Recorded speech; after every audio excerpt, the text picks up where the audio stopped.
Bismillahirrahmanirrahim. Assalamualaikum warahmatullahi wabarakatuh. Bismillahirrahmanirrahim wa syukrillah salatu ala rasulillah wa ala alihi wa sahbihi wa mawalah la hawla wa la quwwata illa billah. Allahumma fasalli wa sallim ala sayyidina Muhammad wa ala alihi wa ashabihi wa ummatihi ila yaumil qiyamah.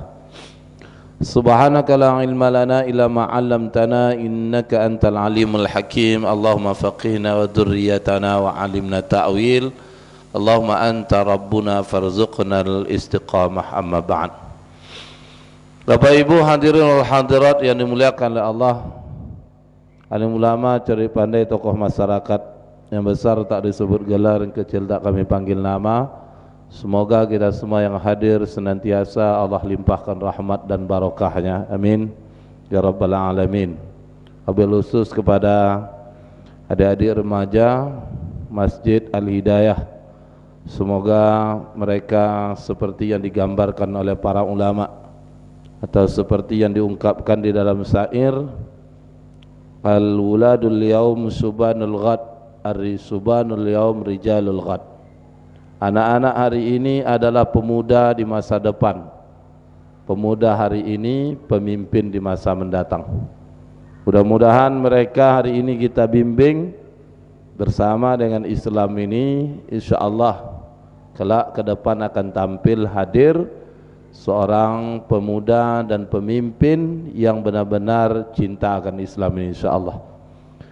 Ibu bapak yang berbahagia, kita bersyukur kehadirat Allah Subhanahu wa ta'ala. Hingga detik ini Allah masih titipkan berbagai nikmatnya kepada kita semua. Tentunya nikmat yang dititipkan oleh Allah diantaranya nikmat hidup. Hingga detik ini kita masih bisa bernapas dengan lega, meski ada yang sakit tapi masih tetap hidup. Alhamdulillah, kita pun diberikan kesehatan oleh Allah. Dengan nikmat hidup dan sehat itu pula kita langkahkan kaki dan ayunkan tangan hadir ke masjid ini. Dan luar biasanya nikmat terbesar menurut para ulama itu kita dianugerahkan oleh Allah nikmat iman dan Islam. Mudah-mudahan dengan keimanan dan Islam ini kita bisa istiqomah dan tetap menapaki hidup ini sesuai dengan yang diinginkan oleh Allah Subhanahu wa ta'ala. Dulu kenapa generasi para sahabat itu radhiyallahu anhum wa radu'an, Allah ridho kepada mereka, mereka pun ridho kepada Allah. Tidak ada jawaban lain kecuali karena mereka istiqomah dengan iman dan Islamnya. Sekali mereka mengatakan qalu rabbunallah, maka selanjutnya mereka buktikan janji istiqomahnya itu dengan summa istaqamu. Karena al-istiqamah bermakna al-uhud, janji. Jadi kita berjanji, implementasi dari janji, janji keimanan kita kepada Allah Subhanahu wa ta'ala. Kita beriman dan bukti dari keimanan itu kita buktikan dengan janji iman kita dengan istiqamah. Nah, mudah-mudahan Allah berikan keistiqomahan ini kepada kita semua. Karena insyaallah buah dari keistiqomahan itu tatanazzalu alaihimul malaikah. Menurut para mufassir diantaranya Ibnu Katsir, tatanazzalu alaihimul malaikah itu ketika seorang yang istiqomah saat sakaratul maut, maka didatangkan oleh para malaikat. Nah, malaikat itu membisikkan ala takhafu wa la tahzanu. Jangan takut dan jangan gentar. Jangan takut apa? Jangan takut menghadapi kehidupan setelah dunia. Karena kehidupan setelah dunia bagi mereka yang istiqamah bil jannatil lati kuntum tu'adun. Allah menjanjikan jannah surga. Wala tahzanu, dan jangan gentar, khawatir. Khawatirnya apa? Kaitan dengan hidup di dunia yang dia tinggalkan, istrinya, anaknya, hartanya, termasuk hutangnya. Ya, kalau benar-benar istiqomah, Bu, hutang itu tidak perlu khawatir. Ya, tapi jangan biasakan berhutang. Karena berhutang itu la tukhifu anfusakum ba'da amniha. Kata Nabi, la tukhifu anfusakum, jangan kalian meneror diri kalian. Ba'da amniha, sebelumnya kalian itu merasa aman. Sahabat bertanya, qalu wa madzaka ya Rasulullah, apa yang membuat kami dulu aman dan akhirnya kami tidak aman? Apa yang meneror kami ini sebenarnya ya Rasul? Apa kata Nabi? Qala ad-dain, yang meneror kalian itu adalah hutang. Maka orang berhutang itu sebenarnya dia diteror, kata Nabi SAW. Benar atau tidak? Silakan bagi yang mengalami pernah berhutang merasakan itu. Mudah-mudahan Allah berikan keistiqomahan pada kita, sehingga menghadapi hidup setelah dunia kita tidak ada kekhawatiran, karena posisi tempat kita kelak sudah dijamin oleh Allah. Tapi sebaliknya ya, ketika kita tinggalkan dunia ini juga tidak ada merasa cemas, khawatir. Kenapa? Karena juga sudah dijamin oleh Allah Subhanahu wa ta'ala. Ibu bapak yang berbahagia, seperti yang disampaikan tadi, kalau malam ini kita membahas seputar masalah muamalah, sekedar mengulangi bahasan kajian kita yang terhenti beberapa waktu belakangan. Kembali kita ulang ya, kalau bahasan terakhir kita itu masih seputar akad. Akad yang membuat transaksi menjadi sah. Sah tidaknya transaksi itu ditentukan oleh akad. Nah, sahnya itu apa? Memenuhi dua hal, rukun dan syarat. Rukun dah kita bahas, syarat-syarat pun sebagian sudah. Pertama, syaratnya itu harus terpenuhi, mesti saling ridho. Yang kedua, akad itu objeknya mesti halal dan thayyibah. Halal itu adalah baik. Jadi halal dan thayyibah itu maknanya, halal dan thayyibah, sesuatu yang halal itu adalah baik. Maka kalau ingin yang baik-baik, maka jangan memilih selain yang halal. Kalau yang haram pasti tak baik. Kalau ingin baik, mesti yang halal. Yang ketiga, akad tidak boleh uang di dalam dijadikan sebagai barang, melainkan uang sesuai fungsinya sebagai alat tukar. Kalau uang sebagai alat tukar, itulah fungsi uang itu hadir. Dulu orang bertransaksi menggunakan sistem barter, tukar menukar barang dengan barang sesuai kebutuhan. Akhirnya transaksi orang sudah begitu berkembang, tidak bisa lagi di backup, dipenuhi dengan sekedar barter, tukar menukar. Maka disinilah disepakati munculnya uang. Maka uang sebagai alat tukar, pengganti dari barang, ya, pengganti dari jasa, tenaga. Nah, pengganti satuan mengukur barang, maka uang sebagai standar harga. 1.000 itu uang. Berapa air nih sebotol? 3.500. Nah, 3.500 itu uang. Begitu juga uang sebagai standar tenaga, upah, tenaga, jasa, maka uang menjadi standar upah. Berapa kerjajimu per hari? 100.000. Nah, 100.000 itu uang. Nah, ini fungsi uang. Berikutnya 3, 4, 5, 6. Akad tidak boleh mengandung prinsip maghrib. Seperti yang kita bahas sebelumnya, maghrib itu adalah maisir, gharar dan riba. Kalau akad mengandung maisir, spekulasi, judi, maka akad itu menjadi tidak sah. Objek yang diakadkan menjadi tidak halal. Hasil dari judi haram.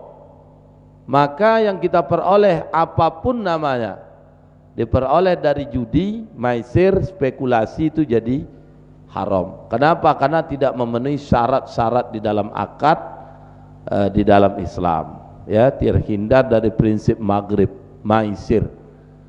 Ya, sekarang banyak kali praktek maghrib nih, maisir nih, Bu. Contoh ibu belanja ke warung, ke swalayan lah, ke warung tidak ada, swalayan yang banyak, ya kan? Belanja di atas 100, truknya masukkan dalam kotak, nanti gonjang kocok, buka dapat zong, berarti tidak ada dapat apa-apa. dibuka dapat magicom, itu kan ada yang menang ada yang kalah, itu jadi judi, ya, judi yang terjadi hari ini. Gharar, akad tidak boleh mengandung unsur gharar, gharar ketidakjelasan. Apapun namanya, kalau gharar tidak jelas, ya, maka tidak boleh. Oleh karena itu, kenapa akad ini mesti diperjelas di awal, supaya menghindari unsur gharar. Ya, diajak orang bekerja, berapa gaji kayak saya hari ini sehari? 150.000, berarti ini jelas.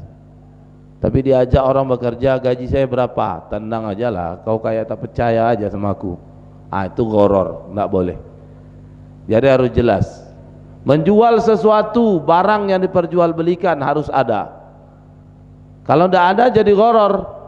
Jual ikan, ikannya masih di sungai, dipancing dulu, itu gharar. Makanya Nabi katakan, la tashtarus sama' fil ma' fa innahu gharar. Jangan kau jual ikan di dalam air, karena sungguhnya perbuatan demikian itu tergolong gharar, ya, termasuk gharar. Nah, yang berikutnya yang keenam, tidak boleh akad mengandung unsur riba. Ini juga kita sudah jelaskan kemarin panjang lebar terkait dengan riba. Nanti detailnya kita bisa bahas di pertemuan-pertemuan selanjutnya insyaallah. Yang ketujuh, akad tidak mengandung satuan waktu diukur dengan uang. Artinya apa? Akad ada dalam prinsip ekonomi itu namanya time value of money. Jadi akad itu tidak boleh mengandung prinsip ini, satuan waktu diukur dengan uang. Karena teori inilah ibu bapak, konsep ekonomi di luar Islam membenarkan adanya bunga dalam praktek hutang piutang, pinjam meminjam. Kenapa? Nilai setiap waktu yang dilewati itu diukur dengan uang.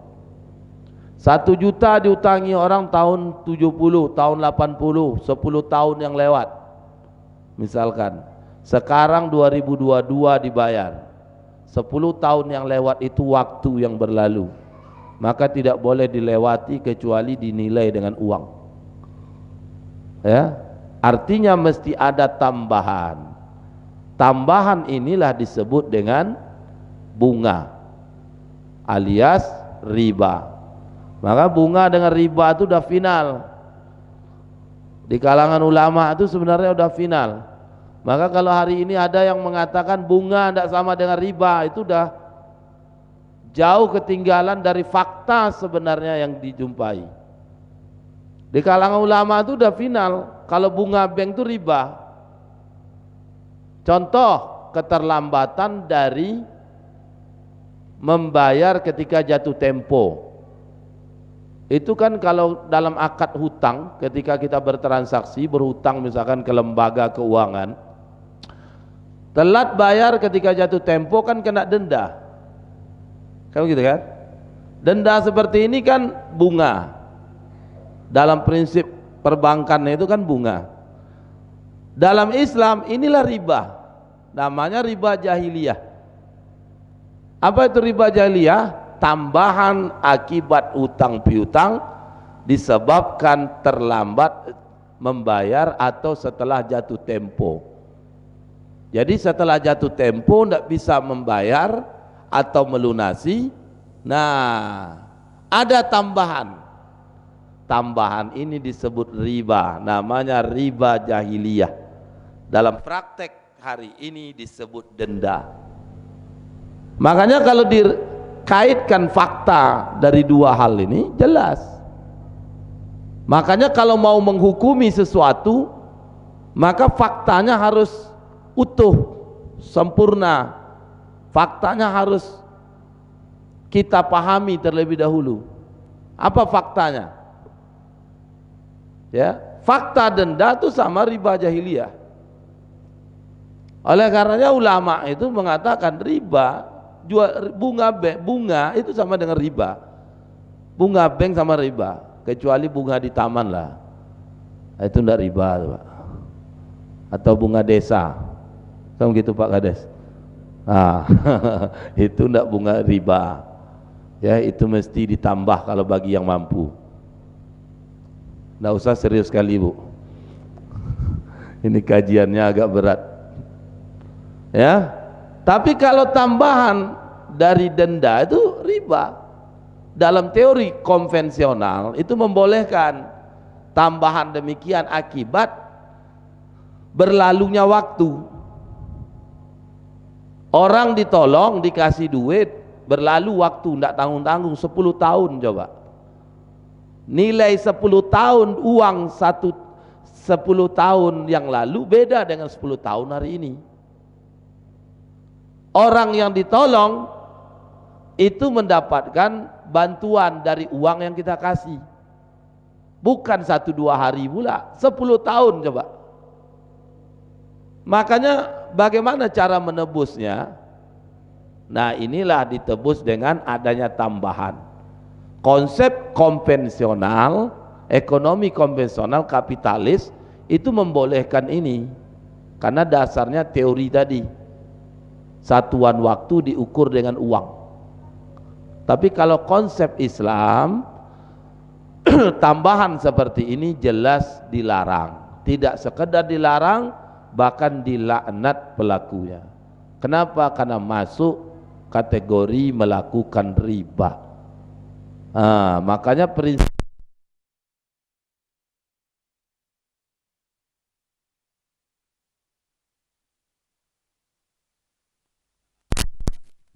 kalau muamalah itu ya tinggal ditengok kapan boleh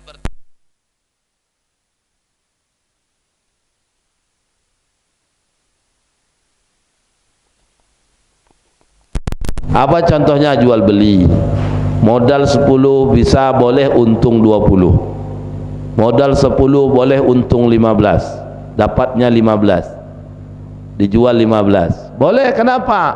Karena akadnya jual beli. Jual beli boleh mengejar keuntungan. Namanya akad muawadhah. Ya. Beda kalau akadnya jenis kedua, namanya tabarruk, ta'awun, yang murni menolong. Sehingga dalam akad jenis kedua ini tak boleh ada tambahan. Contohnya apa? Hutang 10 tahun 1 juta, 10 tahun akan datang dibayar, 10 tahun lalu berhutang, sekarang dibayar, maka dibayar tetap senilai yang dikasih. Kenapa? Tujuannya menolong. Beda kalau akad bisnis. Dibeli motor cash 15 juta, boleh dijual 20 juta. Dibeli handphone ini kontan 1 juta, saya jual kepada kamu, silakan kamu cicil berapa kali kamu mau, jual 2 juta, boleh. Kenapa? Karena akadnya jual beli. Tujuannya boleh mencari profit, untung. Separuh tak separuh lah Kak, boleh. Tapi kalau ini 1 juta, kau balik besok 1.200.000, tak boleh. Kenapa? Duit berarti kita kasih nolong. 200 kelebihan disebut riba. Maka ini tak boleh dalam Islam. Nah ini, makanya penting kita pahami syarat-syarat di dalam akad. Berikutnya, akad tidak boleh mengandung unsur haram apapun namanya, baik melakukan yang haram atau menjurus kepada yang haram, itu tidak boleh. Ya, al wasilatu ilal haram haramun, jalan menuju kepada keharaman, sarana wasilah, sarana menuju kepada keharaman, maka hukumnya jadi haram. Kullu man aana ala maksiatin haram, setiap apa saja aana, saling tolong menolong, ala maksiatin, untuk perkara kemaksiatan, haramun, maka hukumnya jadi haram. Maka dari itu akad di dalam Islam, ya, samping tadi 6, 7, 8 tidak boleh mengandung unsur keharaman apapun bentuknya. Jual pisau, pisau dijual kepada si pembunuh, maka hukum menjual pisau itu haram. Jual aneka macam buah, Ada pembeli datang beli buah, tapi buah yang dibeli misalkan anggur. Anggur dibeli dalam jumlah yang banyak atau berapapun dia mau, tapi dia beli anggur dari kita pedagang ini tadi, tujuannya untuk membuat minuman keras. Maka hukum menjual anggur ke dia haram. Padahal buah anggur mubah. Tapi kenapa kok menjadi haram? A'ana ala maksiatin haram. Al wasilatu ila haram, ilal haram haramun. Wasilah sarana menuju kepada keharaman, hukumnya menjadi haram. Termasuk ibu bapak pedagang baju, dijual baju yang model untuk dipakai di luar rumah. Tapi baju yang model dipakai di luar rumah ini baju membuka aurat. Membuka aurat dalam Islam haram. Dijual baju untuk membuka aurat, wasilatu ilal haram haramun. Kalau mau juga jual, buat satu ruangan khusus, ruangan edukasi. Masukkan ustazah satu di situ. Kalau mau beli juga baju kain sini, ke sana dulu. Diceramahi, nasihati dulu. Kamu muka aurat haram segala macam, boleh kamu beli dengan catatan tidak kau pakai dalam rumah. Mau? Mau, baru jual. Ternyata tidak mau, jangan dijual. Kalau mau jual juga. Makanya jual pakaian muslim muslimah. Jelas dipakai untuk membuka menutup aurat. Mohon maaf juga, beda kalau pakaian memang pakaian dalam, tak mungkin dipakai di luar rumah. Ini mohon maaf Bapak Ibu, karena dibilang ini pakai buka aurat, tak boleh dijual nih, haram. Nggak. Yang pakai pakaian dalam itu cuma Superman, Superboy. Itu yang pakai di luar rumah. Tentu bagi kita muslimah tidak mungkin memakai demikian, ya. Karena kita tahu di samping hukumnya haram, tentu yang kedua melanggar adat istiadat kita. Nah, tapi pakaian modelnya memang untuk di luar rumah, itu dipakai oleh orang ini untuk bergaya di luar rumah. Nah, kita jual, maka hukum menjualnya haram. Kenapa? Membuka aurat itu haram, wasilah menuju kepada membuka aurat, maka hukumnya menjadi haram. Kalau dipikir-pikir tidak menggari kita nih Ustaz. Bukan tidak menggari, begitulah hukum di dalam Islam. Al halalu bainun wal haramu bainun wa bainahuma umurul mustabihat. Halal itu jelas, haram itu jelas. Di antara yang halal dan haram itu perkara subhat. Hukumnya belum jelas, ini subhat. Tapi kalau udah jelas halal, ya halal ya. Kalau udah jelas haram, jelas haram pula dia. Cuma yang mengatakan haram siapa? Allah dan Rasul. Mengatakan halal siapa? Allah dan Rasul. Makanya jangan menghalalkan apa yang diharamkan oleh Allah. Sebaliknya jangan menghalalkan apa yang diharamkan, dan jangan pula mengharamkan apa yang dihalalkan oleh Allah. Kalau hukumnya halal ya sudah, halal dia, jangan dicari-cari celah kalau dia menjadi haram. Sebaliknya, kalau hukumnya sudah haram, jangan pula dicari dalih. Hurimat alaikumul maitatu waddamu wa lahmul khinzir. Diharamkan atas kalian maitah bangkai, waddam darah, walahmun khinzir daging babi. Ustadz, ini kan haramnya cuma daging.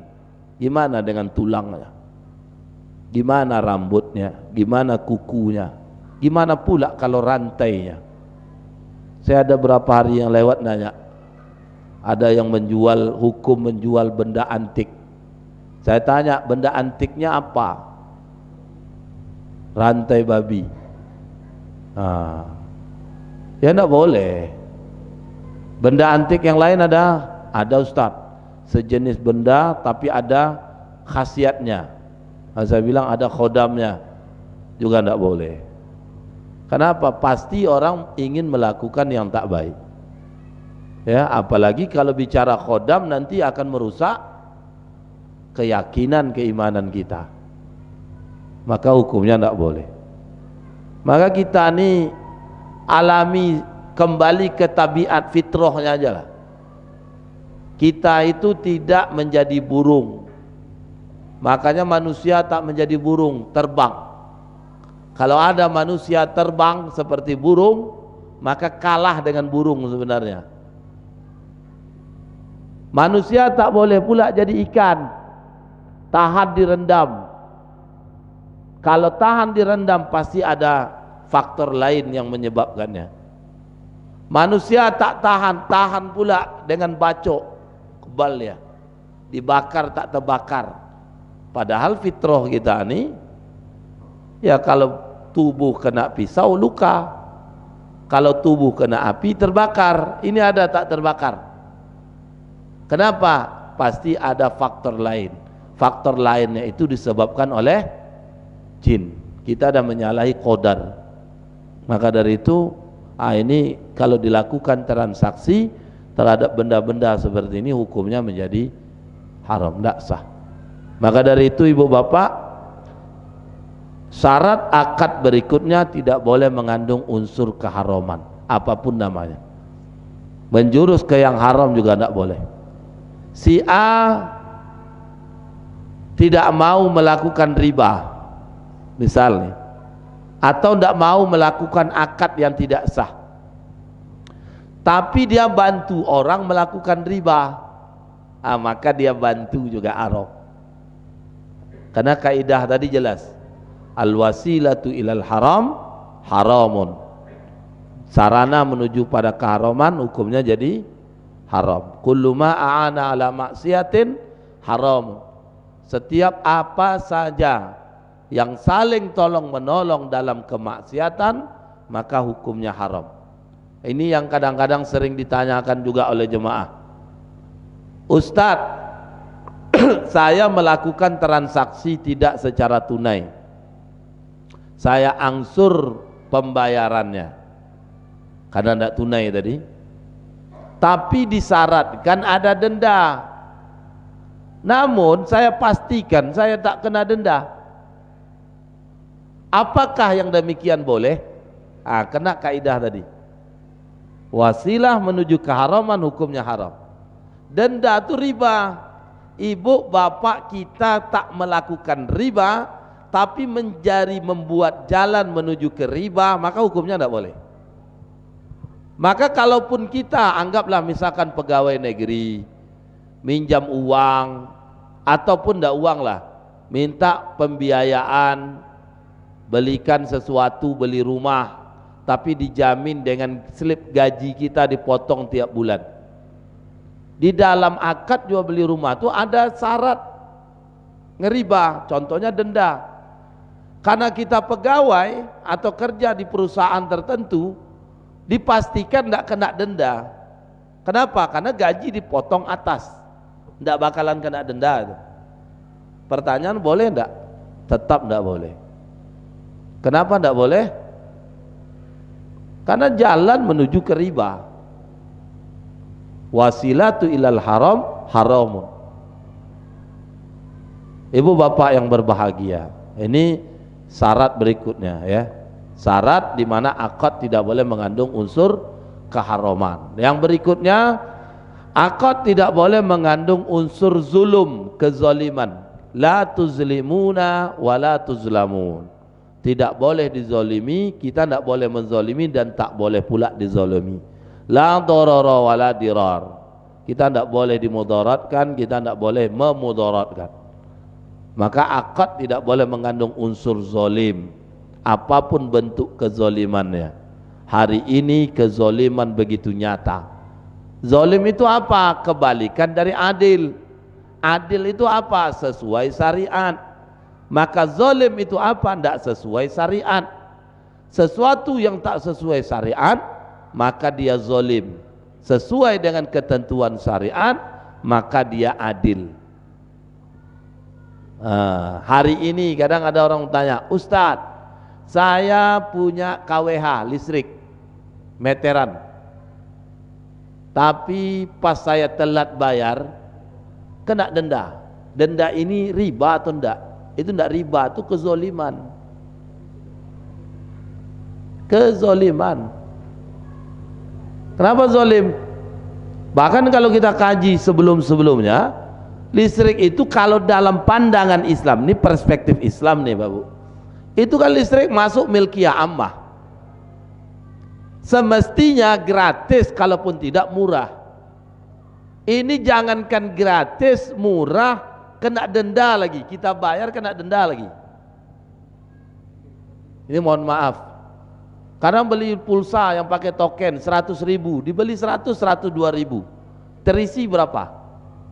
63.000 sekian.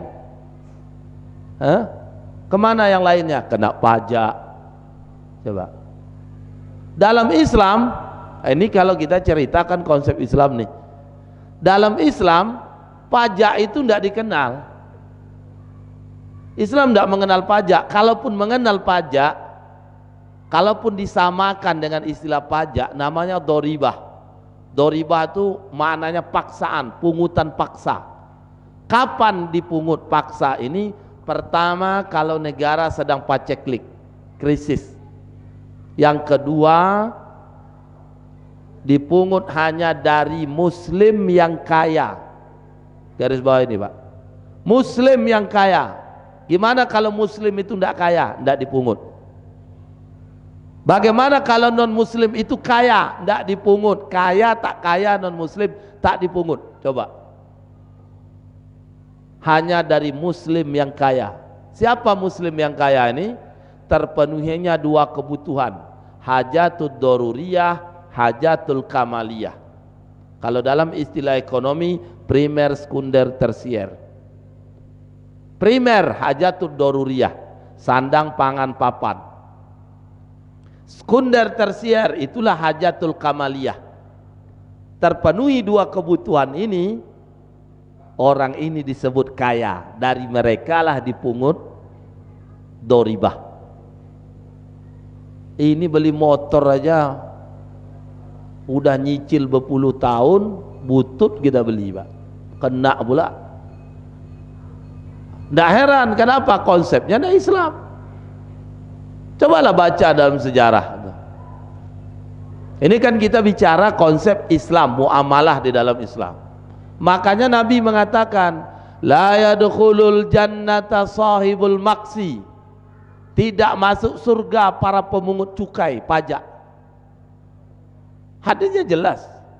Pajak dimaksud apa? Pajak yang tadi, liar. Islam mengenal, kalaupun dianggap itu sebagai pajak, syaratnya pertama ketika paceklik. Yang kedua, dari muslim yang kaya saja.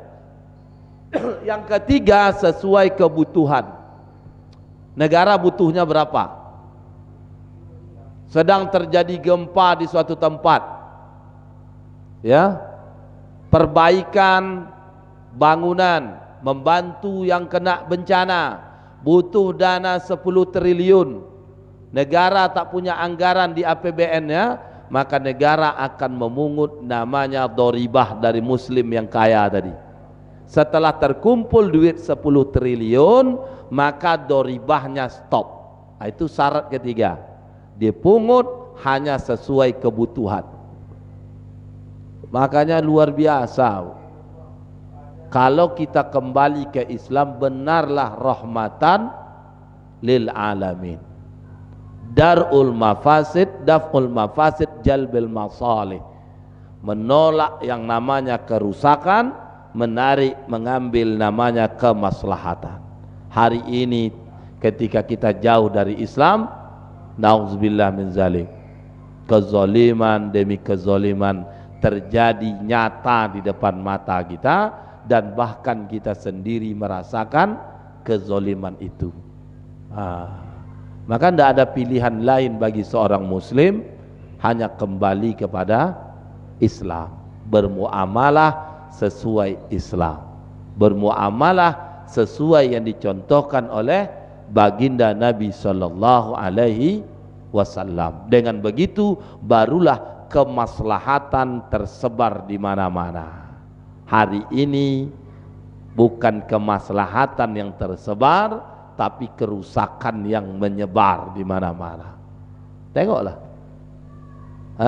udah jelas rakyat menderita dengan kondisi COVID, BBM tetap naik. Apa tidak kezaliman ini? Dalam pandangan Islam. Ini bukan menurut saya. Perspektif Islam. Apa dasarnya? Hadisnya banyak. Al-muslimuna syuraka fi thalathin. Muslim berserikat dalam 3 hal. Fil ma'i wal kala'i wan nar wa thamanu haram. Fil ma'i air, wal kala rumputan, wan nar api, wa thamanuhu haram. 3 ini diperjualbelikan, hukumnya haram. Api, air itu maksudnya adalah milkiyah ammah, orang menjadi ketergantungan di situ. Itulah sumber utama. Makanya sungai, laut tak boleh. Rumput, kala, hutan, maka hutan tak boleh dikuasai oleh individu. Api bukan apanya, tapi sifatnya api. Termasuklah BBM, gas, listrik, batu bara yang mengandung sifat api seperti ini, itu milkiyah ammah, milik umum, tak boleh dikuasai oleh individu, apalagi diserahkan ke asing. Hari ini faktanya berbeda. Ketika Islam tak dipakai, apa yang terjadi? Pengaturan diserahkan kepada swasta, kepada individu, bahkan diserahkan kepada asing. Sehingga tak heran, tidak heran kalau kezoliman demi kezoliman nyata, dan bahkan kita mengalami kezoliman itu. Mudah-mudahan ada hikmah dan manfaatnya. Baik Bapak Ibu, kalau ada mau sharing dipersilakan. Ada waktu beberapa saat sebelum dilanjutkan menjelang waktu Isya. Silakan kalau ada ibu bapak yang mau sharing, berbagi, komentari, silakan. Ada?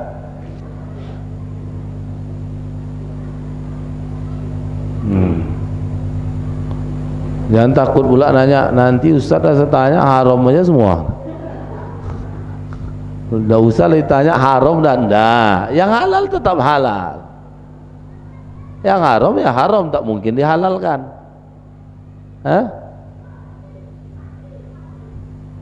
Kalau yang haram tetap haram, halal tetap halal. Bahkan yang mengatakan haram bukan kita. Saya ini posisinya menyampaikan, bukan hasil pandangan ijtihad saya. Saya tidak layak berijtihad. Ustadz ini tidak layak. Karena seorang mujtahid itu syaratnya luar biasa.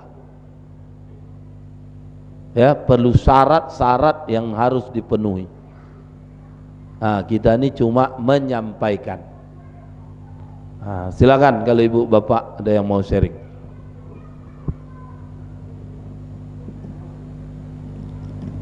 Ya.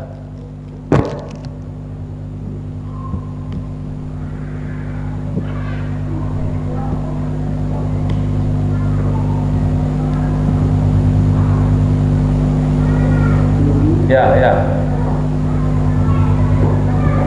Silakan Kak. Salam.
Itu Bu.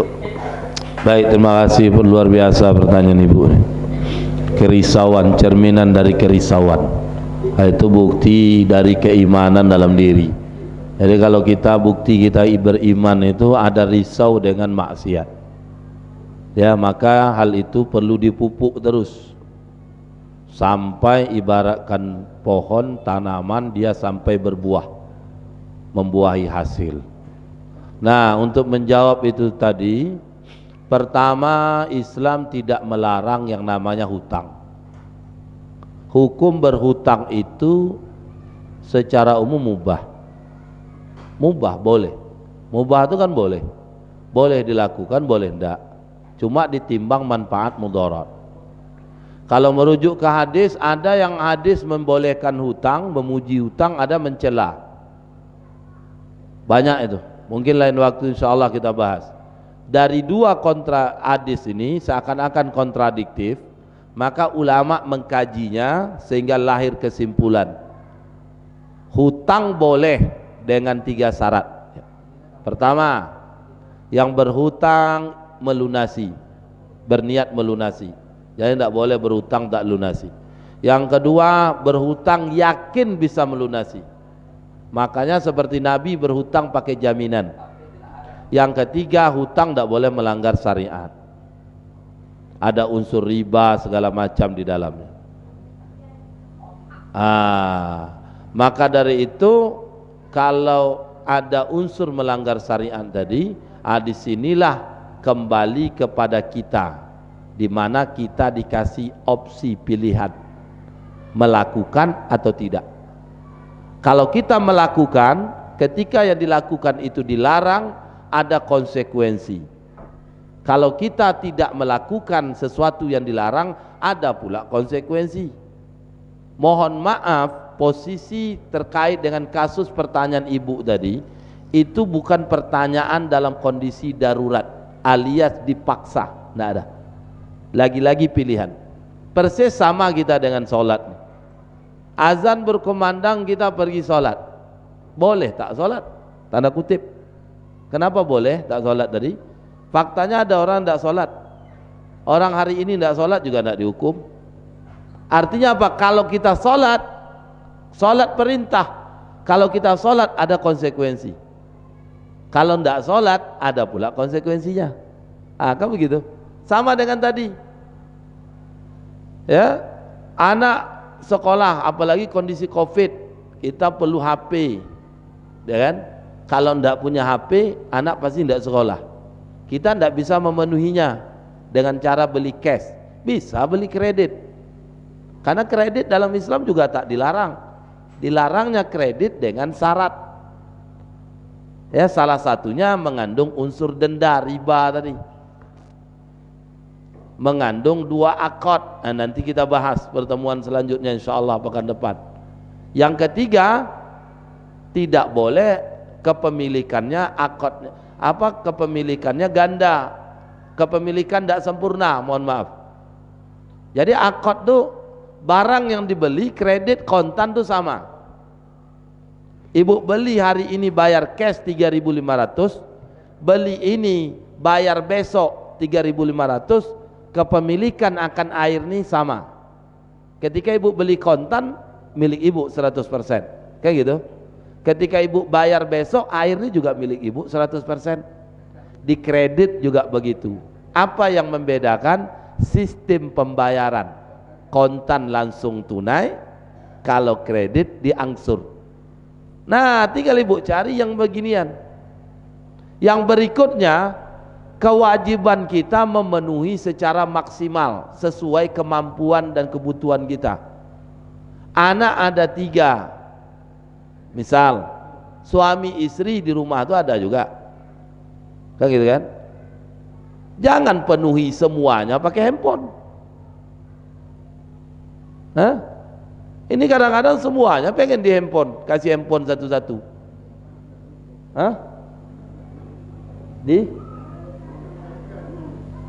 Kalau tidak dikasih gaduh. Nah, yang kedua, andaikan mesti ustadz menuntut anak saya dikasih 1, Ini kalau dari sisi yang haram tadi Bu, karena kalau dia yang haram sama tadi, kita pilih andaikan misalkan daging babi, itu kan tetap haram, tak boleh. Memposisikannya sama juga. Riba itu sama haramnya. Apapun nama sebetulnya tidak boleh kecuali darurat. Darurat itu menghilangkan nyawa, kalau melakukannya tak dilakukan. Seperti tadi juga bisa. Misalkan ya kita pun mengalami hal yang sama. Artinya apa? Mengalami hal yang sama. Bisa misalkan pinjam handphone Ibu, atau kalau dibeli sekedar standarnya. Terkadang kita ini mesti harus high, kelasnya harus bagus. Padahal untuk standar, untuk bisa digunakan misalkan pakai Zoom kah, online itu sekedarnya bisa, cuma kurang keren. Ini jadi persoalan. Ada yang baru, ada yang second. Kita ini tak mau yang second, pengen yang baru, tipe terbaru pula. Ini jadi persoalan ya. Tapi kalau tetap memang jadi masalah, kembali kepada kondisi kita hari ini. Inilah kondisi yang perlu kita sadari, yang kita pahami. Kalau kita muslim itu hidup tidak di habitatnya. Apa habitatnya? Tidak dalam habitat Islam. Makanya tidak heran kemana-mana pasti masalah. Apa yang bisa kita lakukan? Meminimalisir masalah. Ketika memang masalah itu tidak bisa kita hindari, mutlak mesti kesana kemari, pilihan tidak ada, kita mesti melakukan. Maka yang kita lakukan adalah meminimalisir. Contoh bagi para kontraktor bangunan rumah, membangun rumah, dia developer lah bangun rumah. Kalau izinnya pakai IMB itu sulit tuh. Kalau prosedural butuh waktu berminggu-minggu bahkan bulanan. Tapi ada petik gitar dikencangkan, seminggu siap. Itu udah rahasia umum. Apa yang kita lakukan? Memilih cara yang minimalisir tadi. Meski berbulan-bulan, berminggu-minggu, tapi inilah yang meminimalisir dari kemaksiatan yang ada. Kenapa? Misalkan tidak ada pilihan. Tapi kalau ada pilihan lain bisa juga, cuma agak ekstrim dinilai orang. Ganti profesi. Awak iko yang tahunya Ustaz. Ini yang kadang-kadang. Nah, maka dari itu Bu, Pak, pembahasan muamalah ini penutup. Meresponnya cuma satu, keimanan. Kenapa kita datang ke masjid nih sholat? Dorongan iman. Berpahala berjamaah. Subuh hujan pun datang. Kenapa? Padahal enak lalu. Kalau dipikir-pikir secara manfaat, bermanfaat tidur lagi. Kalau dipikir-pikir dengan akal, tapi kalau dipikir berdasarkan syariat, bermanfaat berjamaah lagi. Coba. Nah, cuma kenapa kita tetap datang ke masjid berjamaah subuh meski hujan, lebat, pakai mantel, pakai payung? Kenapa? Dorongan iman, bukan minta itu ini. Begitu juga muamalah ini. Halal haram jelas yang menetapkan Allah dan Rasul, maka sikap kita meresponnya dengan iman pula. Tapi ingat, setiap yang haram kita tinggalkan. Innaka lan tada'a syai'an azza wa jalla. Jika engkau meninggalkan sesuatu karena Allah semata, illa badalakallahu laka khairan laka minhu, melainkan Allah akan mengganti jauh lebih baik dari apa yang ada denganmu. Artinya apa? Kalau ibu sungguh-sungguh benar meninggalkan yang haram karena Allah, yakinlah Allah akan kasih jalan untuk tetap mengambil yang halal. Saya kira demikian. Terima kasih, mohon maaf pada Allah, semoga ampun pada ibu bapak, mohon maaf. Hadanallahu wa iyyakum ajma'in. Bismillahirrahmanirrahim. Subhanakallahumma bihamdika nasyhadu an la ilaha illa anta nastaghfiruka wa natubu ilaik. Walhamdulillahi rabbil alamin. Wassalamualaikum warahmatullahi wabarakatuh.